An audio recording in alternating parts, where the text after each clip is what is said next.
Welcome to Line by Line, where we help you make your mark through the arts. Today, we have a very exciting program. We have with us Dr. Colleen Reilly.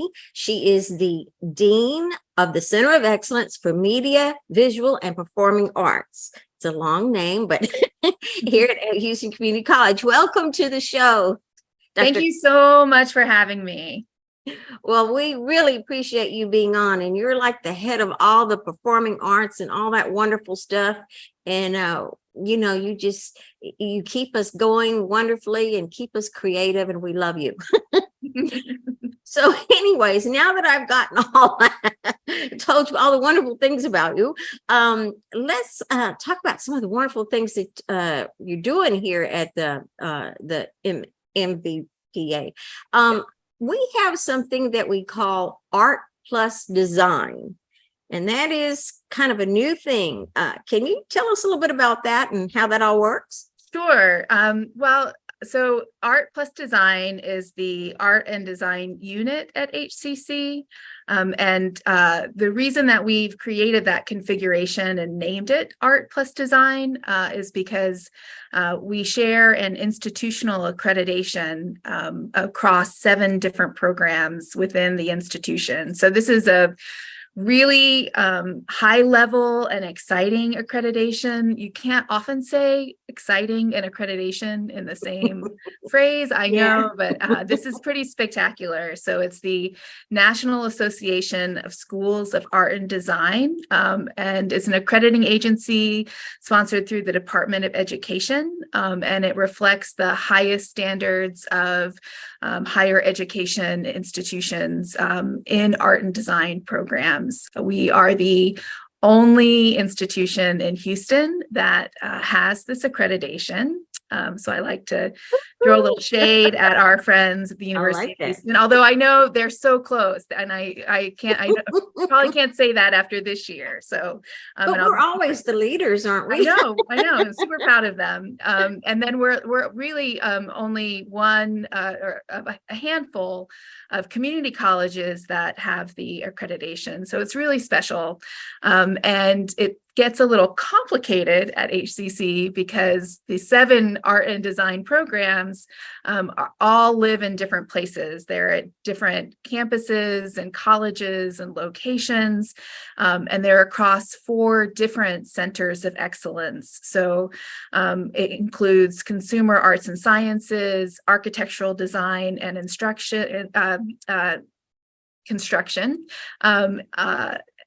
digital information and technology, and then media, visual, and performing arts. So those, have programs in programs, and then the 7 accredited art and design programs are digital communication, digital gaming, fashion design, fashion merchandising, filmmaking, interior design, and then studio art as well. So workforce, academic, applied, theoretical, it's all good. It's all really exciting. Anything creative, basically. It seems anything creative. And it's really formalized a lot of the collaborations that were already happening between faculty and students and programs, and it's expanded to other collaborations.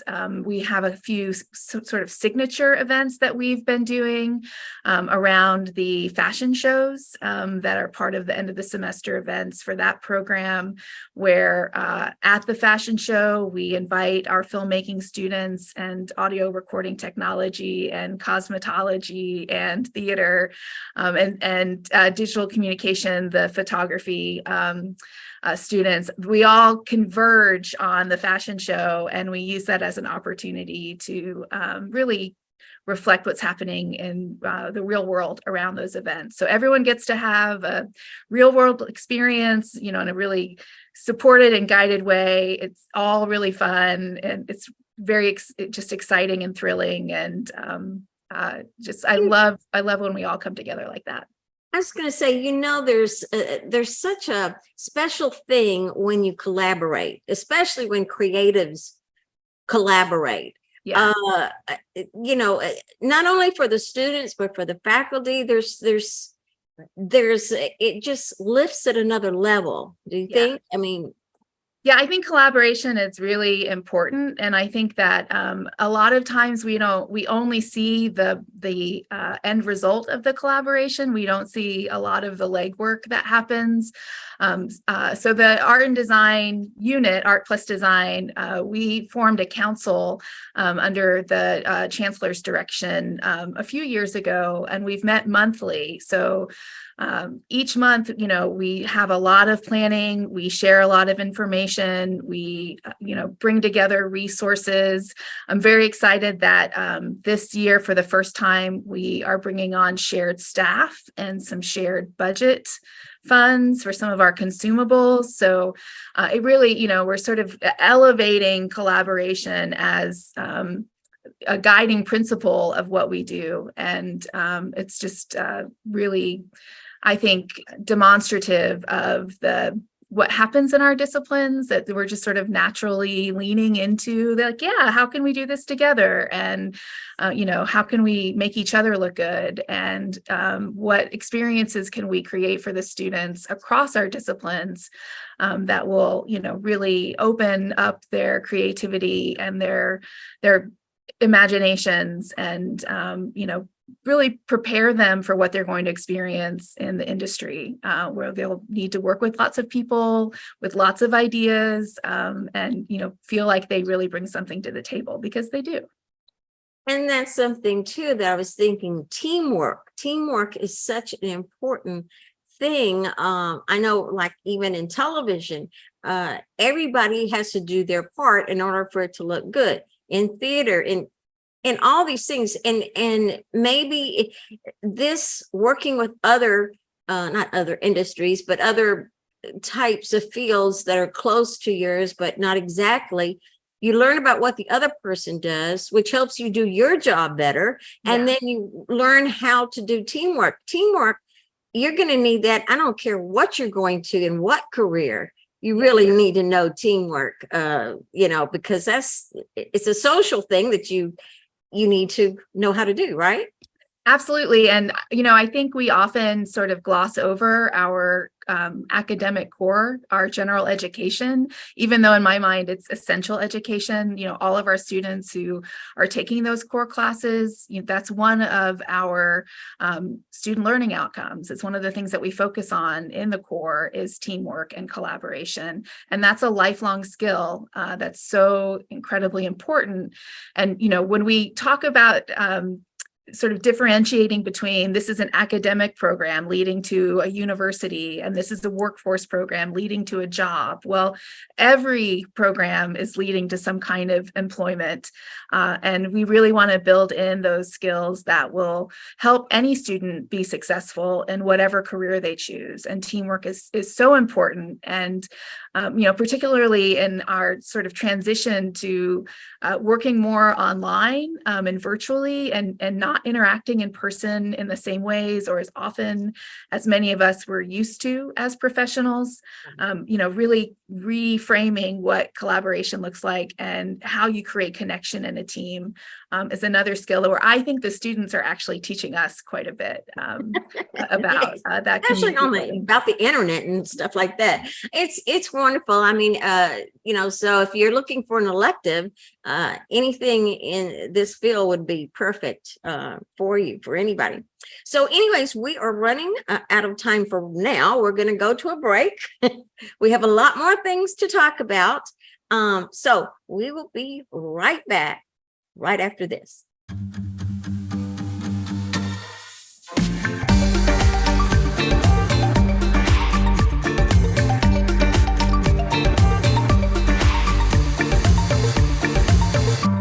The faculty at HCC represents the best of the city. They're committed to getting our students to their goals. HCC, for everyone, anytime, anyway.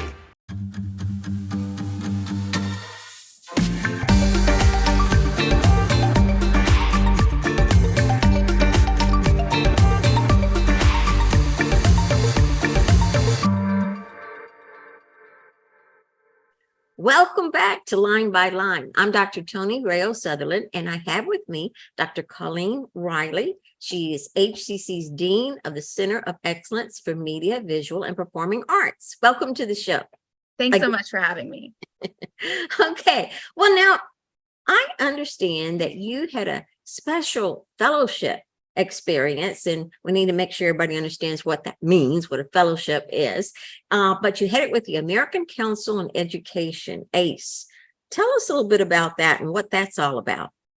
So this was a really transformative experience that I had this year with the American Council on Education.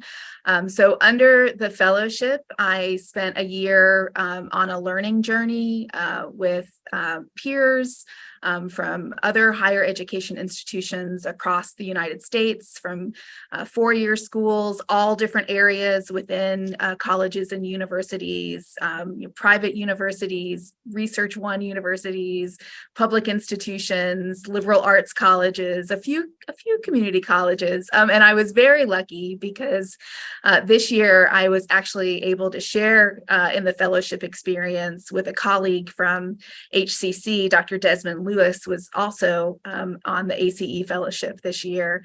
And so we spent the year in a series of retreats where we learned about some of the issues that are facing higher education, and talked about the kinds of leadership that will be needed in the future for these institutions, really sort of mapping a trajectory to continue to work together as a cohort across the nation.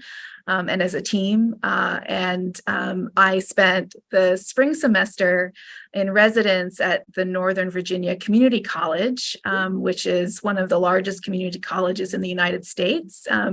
HCC is just a little bit smaller, so we're very close, but it was a larger institution, which is hard to find. And I was there in the president's office with Dr. Ann Kress, who's the president of Northern Virginia Community College, or NOVA, as they like to call it. And it was just an incredible experience to spend time with her. She's absolutely brilliant. She's a tremendous leader, and she is really paving a strong direction for that institution. I was able to spend quite a bit of time shadowing her chief of staff. So I was really able to look at a community college that is complicated like ours, and see it from a lot of different perspectives, which was really exciting. And I spent time with the leadership, spent time with the students. Didn't have as much time with the faculty, which was not a regret, but there's only you can only do so much. Only do so much. And just very grateful for Dr. Hodges, who made the nomination, and for Dr. Perez. She also very much supported the fellowship, not just for me, but for Dr. Lewis. And prior to us, Dr. Drain was an ACE fellow. And I don't know if you recall, Ritu Raju was also an ACE fellow, and she's now the president of Gateway Tech. So she's moved on into other executive roles, which is really exciting. So just an amazing experience, and great to have connections with other institutions. We have to get a shout out to HCC in that they're very supportive of faculty and staff for staff development, for faculty development, right? I know that they've helped me in development, and I think it says something to them that they're always wanting to improve and innovate. And this is one way to do it, is to learn how other people do it and share your things, right? Yeah, absolutely. We do a lot of professional development here at HCC, but I also think that for the faculty and in instructional services, and I know it's expanding in student services and other areas of the institution, really making sure that we have exposure to and are constantly learning about what roles we have and how we can better support our students. So that's so important. Now, a fellowship, not everybody understands. If you're not really from academia, you may not know what that is. What exactly is a fellowship? Oh, well, so this is actually a really I shouldn't difficult ask you thing that. to describe to people. Under the fellowship, it's a little bit like a scholarship opportunity. It's a little bit like in academia, we have what we call sabbaticals, where a faculty member will step out of their instructional role for a period of time and work on a project that's really closely related to their discipline and their professional interests. So as a non-faculty member, I stepped a baby step out of my dean's role to go on this learning journey with the American Council on Education. So even though I was fulfilling all of my responsibilities here at HCC, the fellowship is an award. So it's a recognition of excellence, and it's sort of a hybrid opportunity to be in two places at once in this case. It's an honor. It's an honor to be chosen for that, but it's also a lot of work, right? Yeah, it was a lot of worthwhile work for sure. Very good. Very good. So what does one have to do you think? I mean, you kind of mentioned it. If you want to be a part of a fellowship like ACE, what does ACE, who are they looking for to join them and that type of thing? So the ACE fellowship is for leaders like me at a dean's level or higher who are seeking an eventual college presidency. I think the learning is in the journey. So I think whatever role you're in, just thinking about what might be next for me, what might be possible for me, and what experiences do I need to have to pursue that. And I think it's really important to confide in a mentor or a leader that you have those goals for yourself, and invite them into, sort of understanding your path and asking them what kinds of opportunities they might see for you. Because I wasn't thinking in this direction when Dr. Hodges and I had the first conversation about the fellowship. And so it was very significant to me that he saw this as an opportunity for me and supported me in applying and nominating me. And so if I can pay that forward to anyone at HCC, I would really love to have that opportunity. And I think it's really easy for us to only see ourselves in the roles that we have. I think it's really valuable to ask people around you, what do you think I'm capable of? What do you think I can do? And solicit their support. And that's an invitation to my peers and colleagues and students and faculty and friends at HCC. Sometimes we lose sight of our potential. But others see it, and we can elevate it for each other. So that's wonderful. So this is just a great opportunity, and I just want to congratulate you on this whole thing. And I know you've come back with wonderful ideas to move forward. So which is many one of the purposes of it. Okay, get down to work, aren't we? All right. Well, very good. So again, we're about running out of time for this segment. We still have another segment to go. So we're going to be right back, and we're going to talk about some other things, especially things that you can come to and see and be a part of at HCC Performing Arts and all the other wonderful things that we have. So we'll be right back.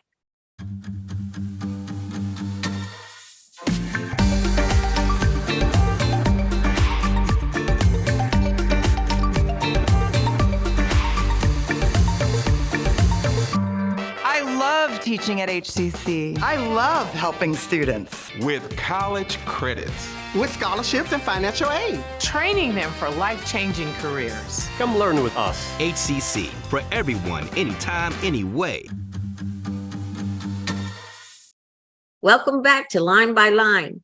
I'm Dr. Toni Rao-Southerlan, and Dr. Colleen Reilly is here with us. She, of course, is the HCC Dean of the Center of Excellence for Media, Visual, and Performing Arts. Welcome back to the show. Thank you. I love being here. Well, there's a lot of exciting new things going on at HCC in these coming semesters. And of course, performing arts is going to have a lot of those. So why don't you, I tell you what, I want to talk about something else right before we go. We're going to talk about that, but I want to talk about something else first, something called SNAP, Strategic National Arts Alumni Project. What is that and how are we involved? Okay, I'm going to nerd out just a little bit because we're talking about data, and I'm thrilled about it. So last year was a really big year for the MVPA, Media, Visual, and Performing Arts.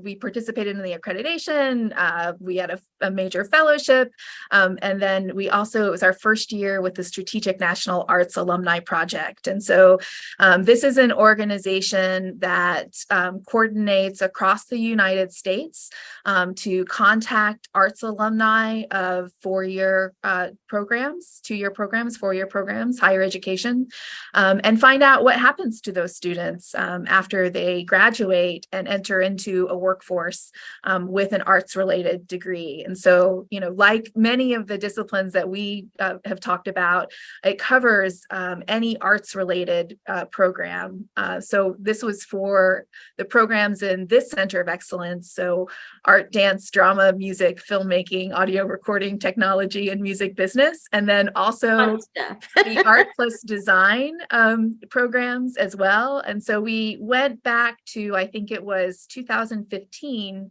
and we, went through all of the appropriate procedures for student information, followed all of the FERPA guidelines and others. And we pulled our data about our alumni, people who had graduated from the program, and SNAP sends out a survey of, what kind of jobs are they working in? What kind of satisfaction do they have in those jobs? Have they advanced? Are they working in the areas that they had planned to work in, that reflect their majors? What is their quality of life like? And so, we in this first year, received a lot of data back about our student outcomes, and really gives us a chance to reflect on how well are we preparing our students for real world experience as they go on to transfer, or they go into the workforce, and then how can we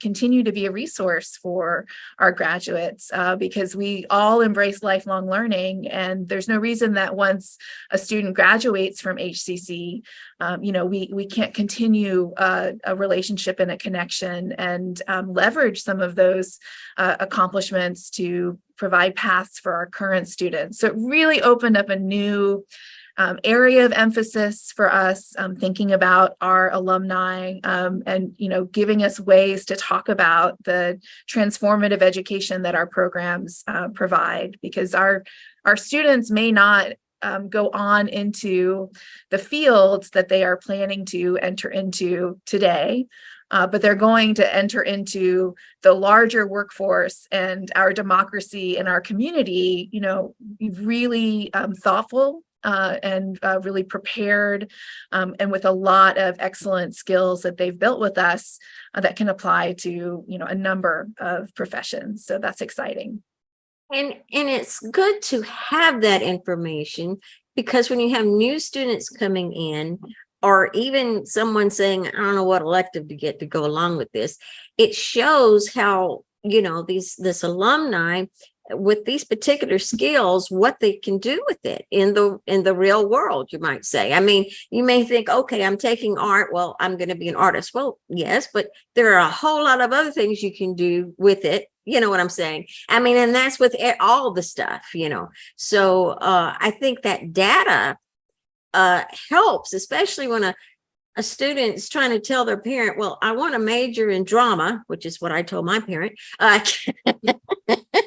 they go, well, then you better teach too. You know what I'm saying? Exactly. Got to have that security, Yeah. And but this data can really help people understand what they're getting into, right? Exactly. It gives us a way to talk to parents who might be, nervous or hesitant. Although, I think a 2-year program in something that a student is passionate about is exactly what needs to happen for everyone. But it also helps us talk back to HCC and to other instructional programs and participate in some of the conversations that we, have a more difficult time getting entry into because, in terms of outcomes for our students, we often can't show on paper that this award leads to this profession, and it's direct and it's immediate, and this is exactly what's going to happen for the student. But a lot of us haven't had life experiences that reflect that, and are doing okay in the world and contributing to our society. So being able to come back to those conversations and with real data that aligns with the good things that are happening for our alumni is just really powerful. And it tells a really great story. Excellent. Now, let's go to some really fun stuff. Tell us, what have you guys got planned for us in this next semester? Well, so this started in the past year that we came back to campus after our COVID closures and our time online. And we've ramped up our student exhibitions, our faculty exhibitions. So we have galleries across the HCC system. They have varying hours, but we do have artwork that's available for students and staff and faculty and the community members to go and interact with. So we'll have a full program of exhibitions for the fall and the spring. We have student concerts and recitals. We have faculty recitals, and we will have drama productions at Central and Northeast Caldwell Hall and Spring Branch and Stafford in the fall and the spring. So we're really excited for our drama program to be coming back strong. And then we have dance concerts and performances planned as well at Central and at Spring Branch. So, there's a lot of art activity happening across the system. We've started doing film screenings at the end of each semester to celebrate our film students, and we feature our compositions from our audio and music business students as those screenings as well. So there's like a total media art showcase. And it's, it feels very fancy and exciting. And so, I think coming back to campus, our students and our faculty and our staff, we're sort of wondering how to reconnect to each other and what kind of programming is happening. And so the message I want to send out there is that we are delivering on that this fall and the spring. We have been, but we really want to invite everyone back to join us because our students are doing great work. That is so wonderful. It's so wonderful. I mean, performing arts, you need to perform it in front of people. So yeah. we're doing that. Yeah. Well, unfortunately, we're out of time again. I'm so sorry. But, where can people go to learn about how to register and also where to see these performances and things like that? So hccs.edu has a calendar, and it's in several tabs. So you want to go to the events calendar. All of our events are listed there. And if you are within HCC, there's an ID Loom calendar as well that gives you more specific ticket information. And that website, hccs.edu, that events calendar will point you to the ID Loom calendar. So perfect. Well, thank you so much for being with us. I love talking with you. I always learn new things, and it's just wonderful. So follow us on Instagram, HCC Virtual Arts Center. There you go. That's it. All right. Remember that, everybody. So thank you for being on the show. And thank you guys for watching Line by Line, where we help to make you make your mark through the arts. See you next time.